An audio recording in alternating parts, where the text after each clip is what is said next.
नमस्कार, आप देख रहे हैं अपना बिहार। मैं हूं आपके साथ विभा उपाध्याय। वाराणसी में बिहार के मंत्री तेज प्रताप का कमरा खाली करवाए जाने का मामला अब तूल पकड़ता जा रहा है। वाराणसी कमिश्नरेट की तरफ से पूरे मामले की जांच जो है वो शुरू कर दी गई है। वहीं होटल के जनरल मैनेजर ने न्यूज 18 से बातचीत में तेज प्रताप यादव पर गंभीर आरोप लगाए। मैनेजर ने कहा कि तेज प्रताप का एक कमरा अभी भी खोला नहीं गया है, वो अब जब भी आएंगे तब तक वो कमरा बंद रहेगा और उनके आने पर ही ये खोला जाएगा। साथ ही उन्होंने कहा कि अभी तक होटल का बिल भरा नहीं गया है। होटल मैनेजर ने कहा कि कमरा महज एक दिन के लिए बुक कराया गया था। जब समय पर कमरा खाली नहीं कराया गया तो एक कमरे का सामान दूसरे कमरे में रख दिया गया। दूसरे दिन जब इन्हें वो होटल खाली करने का समय था प्री बुकिंग के आधार पर, तो ये दर्शन करने चले गए थे। इनका एक अटेंडेंट वहाँ मौजूद था। होटल वालों ने बहुत देर तक प्रतीक्षा की। इसके बाद इनका सामान रिसेप्शन पे ला के रख दिया। जब वे वापस आए, क्योंकि वो कमरा दूसरे के लिए बुक था और दूसरा जिस व्यक्ति ने अपने लिए बुकिंग कराई थी वो वहाँ मौजूद था, तो आने के बाद इन्होंने एक शिकायत पुलिस को दी है, प्रार्थना पत्र दिया है, जिसकी जाँच की जा रही है। तेज प्रताप को लेकर वाराणसी में खासा हड़कंप मचा हुआ। तेज प्रताप यादव बनारस दौरे पर रहे और इस बीच बीती रात यह आरोप लगा है कि उनको एक होटल से बाहर निकाल दिया गया। तेज प्रताप वाराणसी के रोडवेज स्थित इसी होटल में रुके हुए थे और यहीं से वो बनारस भ्रमण पे निकले हुए थे और रात को जब लगभग 2 बजे वो होटल आते हैं तो उनका जो लिखित शिकायत है उसमें ये आरोप लगाया गया है कि होटल के रूम से उनका जो पूरा लगेज है वो निकाल दिया गया है। तेज प्रताप ये नज़ारा देख करके खासा नाराज हुए। उन्होंने पुलिस को सूचना दिया और पुलिस आकर, आप तस्वीरों में देख रहे होंगे कि पुलिस आकर बाकायदा यहाँ पर पूछताछ कर रही है। तेज प्रताप यादव ने आरोप लगाया है कि उनके सामान को उनके गैर हाजिरी में निकाल दिया गया था और इसके साथ ही उनके साथ बदसलूकी हुई है। इसका उन्होंने लिखित शिकायत किया है और होटल प्रबंधन के ऊपर कार्रवाई करने की भी बात की है। हमारे साथ होटल प्रबंधन के लोग हैं, इस होटल के जनरल मैनेजर हैं और एक व्यक्ति और है। इनसे हम बात कर लेते हैं कि वो जो पूरी रात को जो पूरी घटना हुई है वो आखिर क्या हुई है। क्या नाम पड़ेगा भैया? सर, मेरा नाम संदीप है। संदीप जी, कि क्या है आप इस होटल? मैं इस होटल का जनरल मैनेजर हूँ सर। जी हम साहब, तेज प्रताप ने बड़ा आरोप लगाया है होटल प्रबंधन के ऊपर। एक मंत्री हैं तेज प्रताप, बड़े नाम है, बावजूद उनको होटल से निकाल दिया गया। क्या पूरा मामला था? सर, पूरा मामला ये था कि वो 6 तारीख को रात को 1:35 में आए। अचानक बुकिंग आई कि मिनिस्टर साहब आए हैं, एक दिन के लिए कमरा दे दिया जाए। हमने उनको क्लियर कर दिया था कि सर एक ही दिन के लिए कमरा है, क्योंकि 7 तारीख और 8 तारीख पूरा बनारस सोल्ड आउट है और मैंने ऑलरेडी पहले से बुकिंग लिया हुआ था 2 महीने पहले से। मतलब उनको पता था कि हमको एक ही दिन तक कमरा है? जी सर। तो इसके बाद जब आपका एक दिन बीत गया तो उसके बाद आपने क्या किया? सर, उन्होंने सुबह 9:30 बजे मंदिर में जाते समय हमें ये बोला कि किसी तरह से हमारा रूम मैनेज करवाइए। तो हमने उनको बोला कि सर हम ग्रुप से बात करते हैं, अगर वो मान जाते हैं तो हम कोशिश कर सकते हैं आपके एक रूम के लिए, लेकिन दूसरा रूम आपको खाली करना ही होगा। तो इस पर उन्होंने बोला कि देख लीजिए, मैनेज कीजिए, अगर ग्रुप लीडर मान जाता तो अच्छी बात है। हमने ग्रुप लीडर से बात किया, किसी तरह से कन्वे किया कि भाई पॉलिटिकल इशू है, मंत्री जी आए हुए हैं। तो उन्होंने एक कमरा अपना बोला कि ठीक है, आप देख लीजिए, कहीं पे हमें शिफ्ट करवा दीजिए। हमने ग्रुप लीडर को अपने हॉल में सुलाया। पूरा जो ग्रुप लेके आता, जो टूरिज्म को बढ़ावा देता है, अगर इस तरह से हम टूरिज्म के लिए ये करेंगे मिनिस्टर के लिए, तो खैर उनका प्रोटोकॉल था, हमने किया। उनका कमरा 206 था, उनका एक दूसरा कमरा 205 था। उसके लिए हमने 1:30 बजे, वो बोले कि हम आ जाएंगे, 1:30 बजे हम चेकआउट कर जाएंगे। 1:30 बजे से हम लोग कंटिन्यूअल फॉलो अप कर रहे हैं, लेकिन वो हर एक समय बोल रहे हैं कि आधी घंटा में आ रहे हैं भैया, 1 घंटे में आ रहे हैं। ये फॉलो अप करते करते रात को 11:30-12 बज गया। जब देख लिया कि 11:30-12 बजे तक नहीं क्लियर हो पा रहा है, तब हमने 205 का रिंग घंटी बजाया। उसके जो आदमी वहाँ पे थे उनसे बुकर की बात करवाई, उन्होंने उनसे बात किया। फिर वो रूम खाली करने के लिए अपना बोले कि ठीक है, मेरा लगेज निकालिए, लेकिन मैं रिकॉर्डिंग करूंगा। मैंने बोला कि ठीक है भाई। तो अगर आप मतलब उस समय लगेज पूरा निकाला, ठीक है, तो 205, 206 ये 2 रूम थे, तो दोनों के लगेज निकाले गए? नहीं, सिर्फ 205 का निकाला। लेकिन उनका तो आरोप है कि दोनों लगेज निकाले गए। क्या बोल रहे हैं वो? तेज प्रताप जी ने क्या बोला उस वक्त? जब वो आए? सर वो ईगो में ले गए, वो नीचे आने के बाद तो अपने कमरे में चढ़े ही नहीं। 206 का कभी खुला ही नहीं गया, 205 खुला गया सर, और जिसमें उनका आदमी था उनसे बात करवाने के बाद उसका लगेज हटाया गया सर। तो उनके आदमी मतलब 206 अभी भी तेज प्रताप जी के नाम से बुक है? जी सर, अभी भी है सर। अभी तक वो खाली नहीं किया? अभी तक तो वो आया भी नहीं है, ना लगेज निकला नहीं। जब तक लगेज नहीं निकलेगा, पेमेंट नहीं निकलेगा, तो हम चेकआउट कैसे करेंगे सर? मतलब अभी तक पेमेंट भी बाकी है? जी सर, बिल्कुल बाकी है सर। इस पूरे मामले पर पुलिस जांच कर रही है। क्या जांच रिपोर्ट में आता है यह तो आने वाला समय बताएगा, लेकिन फिलहाल इस पूरे माहौल ने बनारस का माहौल गर्म जरूर कर दिया। रवि पांडे, न्यूज़ 18, वाराणसी।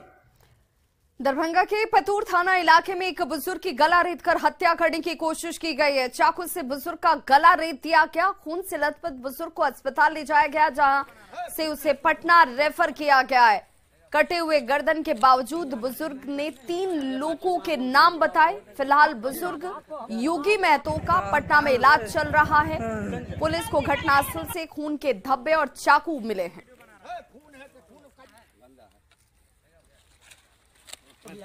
हाँ, तो हम दौड़ लिये यहाँ देखलिए तो जोगी महतो के हकीकत में गर्दन कटल छलै। ओकरा टेम्पू पर लाद उद के जोगी महतो के लादल गेले। हम कहलिए पहले इलाज में जा।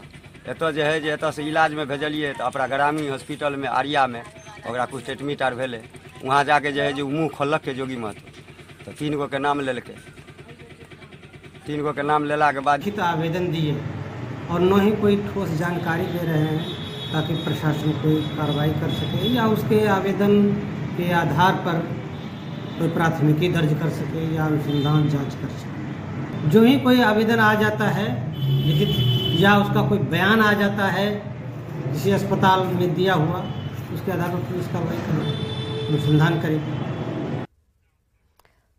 खबर सासाराम से, जहां सांप्रदायिक हिंसा के बाद कई परिवार अब घर छोड़कर चले गए थे, लेकिन हालात सामान्य होने के बाद अब वो धीरे धीरे घर वापस लौट रहे हैं। पीड़ितों के चेहरे पर अब भी दर्द साफ नजर आ रहा है।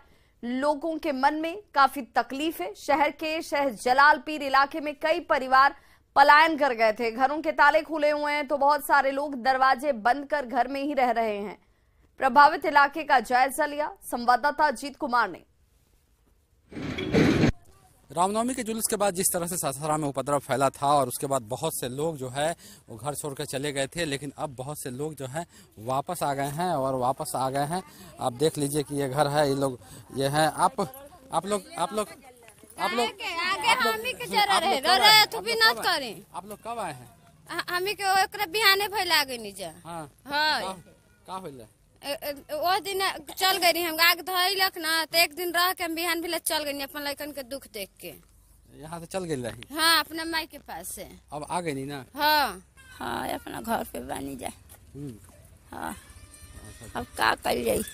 अब ये घरों द्वारा बाल बच्चा कहाँ भी लटी है सन। बाल बच्चा लेकर अपना घर में मड़े में बनाओ तो नहीं जा, खाता नहीं जा। अब मतलब जो चला गया था आपके परिवार के लोग सब लौट आया है? अभी नहीं खेला उठल। और आपकी बहू बोल रही है लोग आई है बहुत लोग। आदमी ना हाँ। आदमी तो कहते भी नहीं कि अब बनाओ तो या खाते। दर्दनाक कहानियां इन लोगों की। और उसके बाद कई पीड़ित परिवार जो है जो छोड़ के निकल गए थे इलाके को, अब चूंकि लौट आए हैं। और आप देख सकते हैं कि ये जो है सहलालपीर का इलाका है। बहुत से परिवार जो है वो छोड़ के चले गए थे, लेकिन अब भी कुछ परिवार है जो अभी लौटे नहीं है। लेकिन स्थिति पूरी तरह से सामान्य है और धीरे धीरे लोग जो हैं वो लौट रहे हैं। और इसी इलाके में जमकर उत्पात मचा था, हंगामा हुआ था।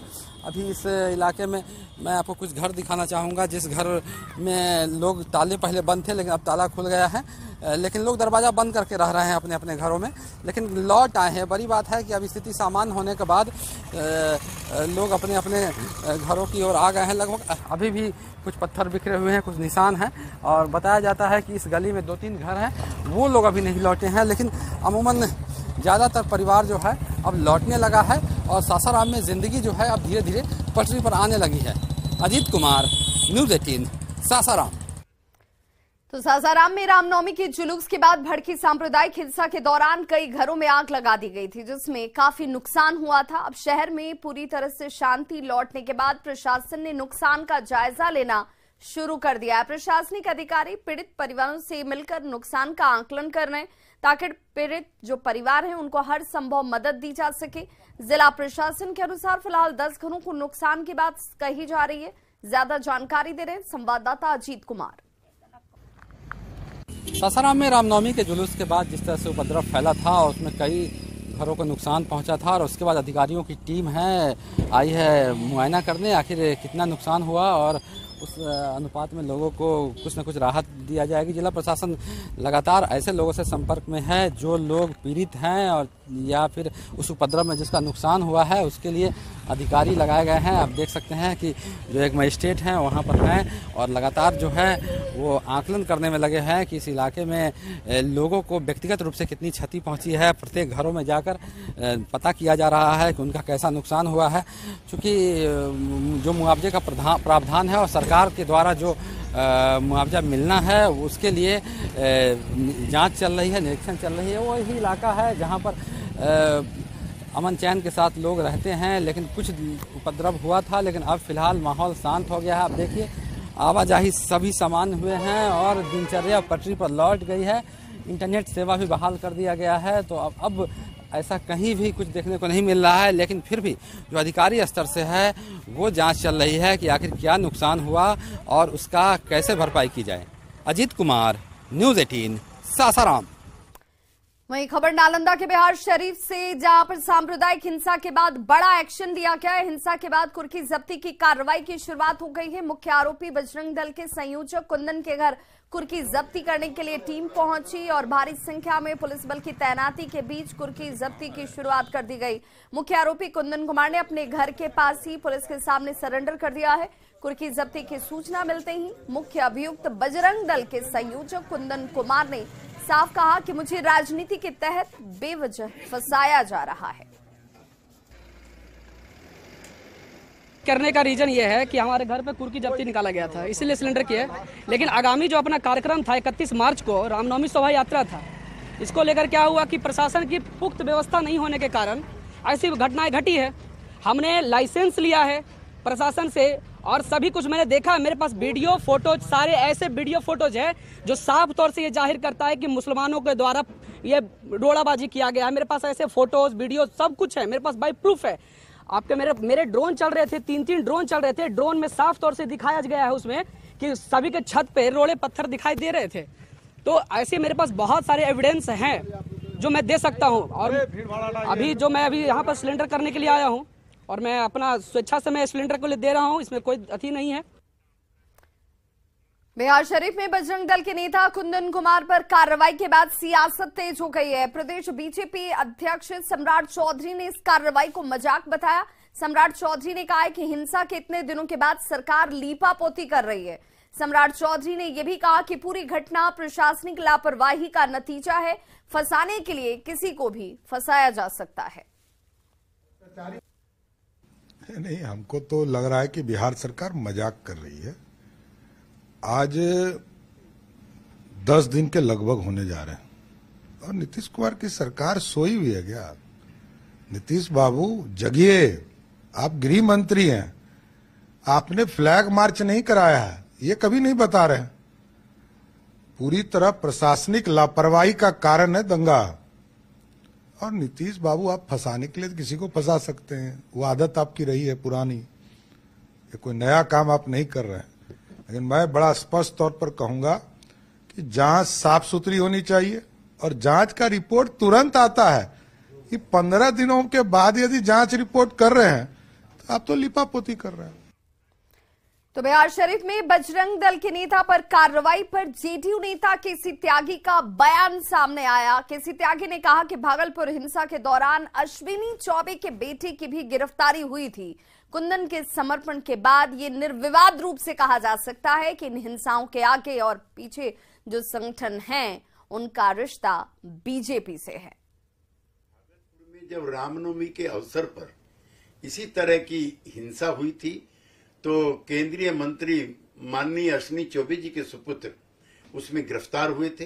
यद्यपि उस समय हम एनडीए में थे, लेकिन नीतीश कुमार का जो पराक्रम था उसने गठबंधन की चिंता न किए बगैर उनके बेटे को जेल भेजने का काम किया और निर्विवाद रूप से अब ये कहा जा सकता है कुंदन कुमार के समर्पण के बाद या दबाव के बाद कि इन हिंसाओं में आगे पीछे जो संगठन है उनका रिश्ता भारतीय जनता पार्टी से है और ये उसके अनुषंगिक संगठन। तो बेहटा में आरजेडी विधायक भाई वीरेंद्र ने बीजेपी के खिलाफ जमकर जहर उगलाया। आरजेडी विधायक ने बीजेपी को दंगा कराने वाली पार्टी बताया। उन्होंने बीजेपी को अंग्रेजों का दलाल कहा। आरजेडी विधायक ने कहा कि हमारी दिली ख्वाहिश है कि देश का पीएम बिहार से बने। बेहटा में यादें नाइट क्रिकेट टूर्नामेंट में शामिल होने के लिए आरजेडी विधायक पहुंचे हुए थे। कराने वाला पार्टी है बीजेपी। बीजेपी का मतलब बड़का झूठा पार्टी, उसी को कहते हैं बीजेपी। जो देश की जब आजादी की लड़ाई लड़ी जा रही थी तो ये अंग्रेजों के दलाली कर रहे थे और अंग्रेजों के दलाल आज गद्दी पर बैठे हैं और देश में अमन चैन तोड़ना चाहते हैं, अमन चैन को खत्म करना चाहते हैं, शांति व्यवस्था को भंग करना चाहते हैं। पहला दिया है देश का प्रधानमंत्री भी हो, इससे बड़ा खुशी और क्या हो सकता है। मेरे अपना व्यक्तिगत विचार है कि बिहार का लोग ही देश का प्रधानमंत्री बने, ये हमारी ख्वाहिश है। क्या बोलता है मैं नहीं जानता हूं, देश में तो परिवर्तन होगा ही।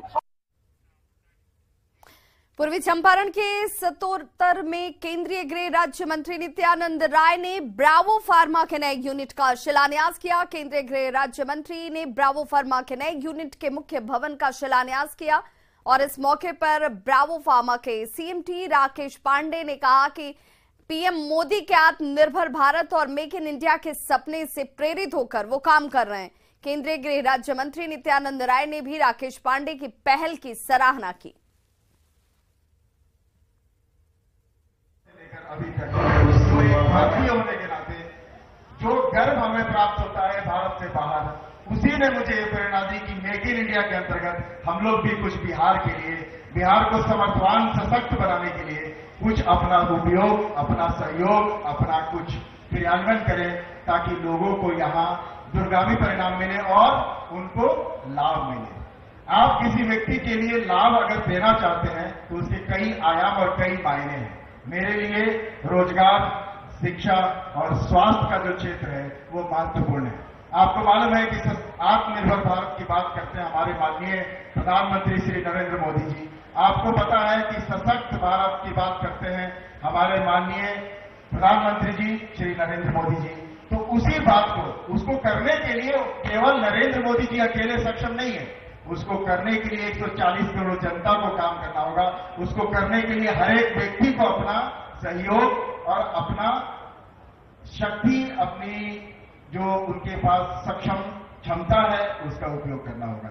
जो व्यक्ति के अंदर पवित्र भावनाओं के साथ दृढ़ संकल्प शक्ति हो और उस व्यक्ति से उन्होंने प्रेरणा लिया है, जिस व्यक्ति से आज दुनिया प्रेरणा ले रही है, दुनिया के सबसे लोकप्रिय नेता भारत के आदरणीय प्रधानमंत्री माननीय नरेंद्र मोदी जी की प्रेरणा से इन्होंने यह लोकल फॉर वोकल और भारत आत्मनिर्भर बने, इसके प्रधानमंत्री जी के संकल्प में इन्होंने भी अपना एक योगदान देने का संकल्प लेकर आज इस अंजाम तक पहुंचे हैं कि आज यहां एक बड़ी फैक्ट्री का निर्माण कार्य प्रारंभ होने वाला है।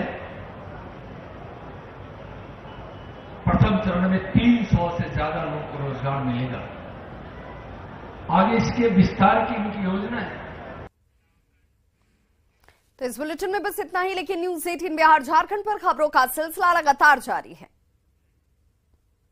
और इस वक्त देखते हैं हेडलाइंस। भारत की शान स्ट्रॉन्ग मतलब बाइटन स्टील। वाराणसी में मंत्री तेज प्रताप को होटल खाली कराने के मामले में होटल मैनेजर का बड़ा बयान। कहा बुकिंग की अवधि खत्म होने पर एक कमरा खाली कराया गया, दूसरा कमरा अब भी है बंद। मंत्री तेज प्रताप यादव ने नहीं चुकाए होटल के बिल। बिहार शरीफ में सांप्रदायिक हिंसा के बाद पुलिस का बड़ा एक्शन। मुख्य आरोपी बजरंग दल के संयोजक कुंदन के घर कुर्की जब्ती। कुंदन ने पुलिस के सामने किया सरेंडर। बीजेपी ने राज्य सरकार पर बोला हमला। एनसीपी नेता शरद पवार ने विपक्षी एकता की निकाली हवा। अदानी पर विपक्ष के हंगामे को बताया बेवजह, जेपीसी की मांग को भी बताया गैर जरूरी। कहा सियासी मुद्दों की वजह से पीछे छूट रहे जनता के मुद्दे। मुजफ्फरपुर में बेखौफ अपराधियों का तांडव, 2 व्यक्ति को मारी गोली, निजी अस्पताल में कराया गया भर्ती। घटना के बाद इलाके में हड़कंप। हेडलाइंस प्रेजेंटेड बाय भारत की शान स्ट्रॉन्ग मतलब माइथन